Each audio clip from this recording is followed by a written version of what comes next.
السلام عليكم ورحمة الله، وطيب الله أوقاتكم بكل خير. متابعي الكرام، أهلا وسهلا ومرحبا بكم معنا في هذه النشرة الجوية الخاصة والحصرية على بلادنا المغرب.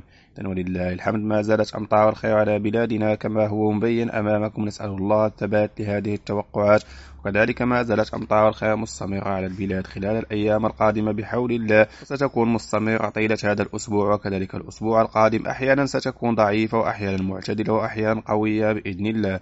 كل هذه التفاصيل سنتعرف عليها نحن وإياكم من خلال هذه النشرة. ما عليكم إلا تتبعنا إلى الآخر لتعرفوا كل شيء بالتفصيل.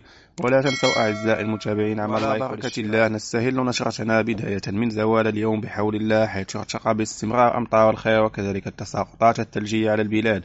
ستكون ثلوج كثيفة على مرتفعات تبانت وإملشيل وتونفيج، وكذلك ميدلت وأمطار الخير على بني ملال وزاوية الشيخ وواد زم وخويبقة، على سطات ولاد سعيد والبروج وولاد فريج والجديدة وكذلك سيدي بنور اليوسفية والوالدية. تبقى الأمطار على هذه المناطق معتدلة شيئا ما خلال اليوم إن شاء الله، وكذلك أمطار الخير مستمرة على مدينة الدار البيضاء والمحمدية وبن سليمان وبرشيد والقارة والرماني والرباط، وصولا إلى القنيطرة وسيدي علال التازي وكامنة وسيدي سليمان ومكناس وإفران وسكورة مداز، وكذلك تساقطات قوية على تاهلا وتازا وتاونات وتبودة وقرية بن محمد ووزان وإسلقن وأكنون وصاكا وقرصيف وتابريت، وصولا إلى أقصى المناطق الشرقية، كذلك على وجدة وأمطار الخير على عين بن مطهر. متابعي الكرام، يوم ممطر بامتياز اليوم أيضا إن شاء الله، وكذلك تستمر هذه التساقطات خلال الفترة الليلية كما هو مبين أمامكم على مستوى خريطة اليقظة الجوية.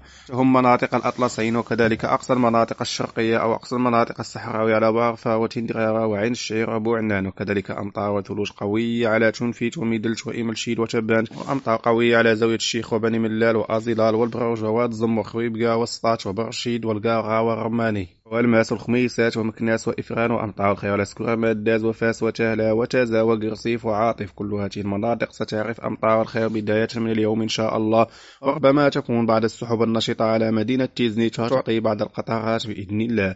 أما بالنسبة لتوقعات يوم غد الأربعاء 1 مارس بداية هذا الشهر إن شاء الله، يرتقى باستمرار بعض القطرات خلال الفترة الصباحية. ستكون أمطار معتدلة بإذن الله على بني ملال وخنيفرة وتساقط الثلوج على مرتفعات الأطلس، وكذلك بعض التساقطات المطرية على تيرودانت وشيشاوا ومراكش، وبعض القطرات على الرباط تبقى خفيفة وضعيفة على المناطق الساحلية، وأمطار الخير على فاس وتازا وتاوريت وكذلك على أوطات الحاج. نسأل الله الثبات لهذه التوقعات. أما بالنسبة لفترة الظهيرة، يرتقب بحول الله أن تكون بعض الاضطرابات على المناطق الساحلية وبعض السحب الكثيفة، ربما تعطي بعض القطرات على الجديدة والدار البيضاء والرباط وسيدي سليمان والعرائش وتطوان، لكن احتمال هذه التساقطات يوم غد إن شاء الله يبقى ضعيف. وأمطار الخير على سيدي سليمان وفاس وكذلك خنيفرة وأمطار على بني تداجيت تبقى تساقطات يوم غد ضعيفة نسبيا. أما بالنسبة لتوقعات يوم الخميس 2 من هذا الشهر، يرتقب أن تكون الأجواء مضطربة وممطرة خلال الفترة المسائية إن شاء الله بداية من فترة الظهيرة. أمطار الخير على أقصى المناطق الشمالية والمناطق الريفية كما هو مبين أمامكم على مدينة الحسيمة والناظور وبركان، وصولا إلى وجدة وجرادة وعين بن مطهر وتاوريت وقرصيف وعاطف وتنديد، وكذلك تساقط الثلوج على الأطلس وأوطات الحاج وسكورة مداز وتهلا وتازا وتاونات وتبودة وفاس وقرج بن محمد ووزان وكامنة وسيدي علال التازي، وصولا إلى الرباط. تبقى هذه الأمطار غدا إن شاء الله متفرقة وأحيانا قوية وأحيانا معتدلة. نسأل الله الثبات لهذه التوقعات والمزيد من الخيرات. أما بالنسبة للأقاليم الجنوبية، أجواء صافية ومستقرة طيلة هذا الأسبوع إن شاء الله، ليس هناك أي منخفضات على الأقاليم الجنوبية. ونعود إلى الأقاليم الوسطى والأقاليم الشمالية الغنية بأمطار الخير ولله الحمد. ما زالت أمطار الخير متواصلة خلال يوم الخميس كما هو مبين. ونلقي نظرة على يوم الجمعة بحول الله، حيث يرتقب أن تكون الأجواء مستقرة مع بعض التساقطات الخفيفة والضعيفة على خنيفرة وبني ملال خلال وسط النهار، وبعد السحب النشطة ربما تعطي بعض القطرات، لكن يبقى أجواء مستقرة إن شاء الله.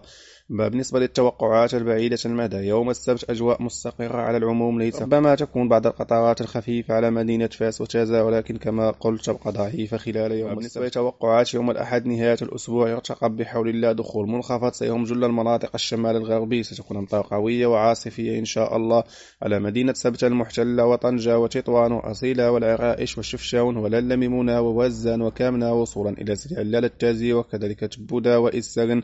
والمناطق الريفية ستعرف أمطار غزيرة على المرتفعات، وكذلك مدينة الحسيمة والدريوش وكذلك العروي والناظور. كل هذه المناطق معنية بأمطار الخير بداية من نهاية الأسبوع إن شاء الله. وبعد القطرات على تازا وميدلج. نلقي نظرة سريعة على توقعات الأسبوع القادم إن شاء الله، بحيث يرتقى بيوم الاثنين تكون بعض التساقطات على مناطق الشمال الغربي كما هو مبين أمامكم. أما بالنسبة ليوم الثلاثاء أجواء مستقرة خلال الصباح وستكون بعض التساقطات على أقصى المناطق الشمال الغربي، بدوره سيعرف تساقطات غزيرة خلال الأسبوع القادم إن شاء الله. وصول يوم الخميس لاقتراب منخفضات أطلسية ننتظر دخولها خلال الأيام القادمة. بهذا متابعي الكرام نكون قد وصلنا إلى نهاية النشرة، نشكركم على حسن المتابعة وإلى اللقاء.